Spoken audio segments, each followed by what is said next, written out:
दुसऱ्याच्या मृत्यूमुळं आपण जगतो. हां, ऐकायला किती कठीण आणि गंभीर आहे. पण हो, जे कॅडॅव्हरिक डोनेशन्स असतात किंवा जे ब्रेन डेथमधून जे ऑर्गन्स मिळतात आणि त्याच्यानंतर जे ट्रान्सप्लांट होतं, त्याच्यानंतर जे एखाद्याला ज्यांना दिसत नाही त्यांना हे जग सुंदर जग दिसतं. जे कितीतरी लोकं बेडवरती आहेत, डायलिसिसवरती आहेत, त्यांना परत एकदा नवीन पुनर्जन्म झाल्यासारखा मिळतो. तर हे ऐकूनच असं खूप गिल्टी वाटतं, की एखाद्याचं आयुष्य आपण भलं करण्यासाठी दुसऱ्याच्या मृत्यूचा आपण वाट पाहत असतो. पण ही सोसायटी, जग, हे आपलं देश तुम्हाला जगवत असतं.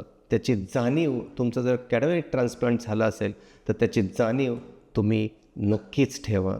त्याच्या मृत्यूनंतर त्यानं जे दान केलं आहे, त्या सोसायटीला, त्या फॅमिलीला, त्या देशाला असं दुःख होऊ नये किंवा गिल्ट वाटू नये, की मी याला कशाला वाचवलं. तर वेळेतच तुम्ही काळजी घ्या. आपल्या पुनर्जन्माची जाणीव ठेवा.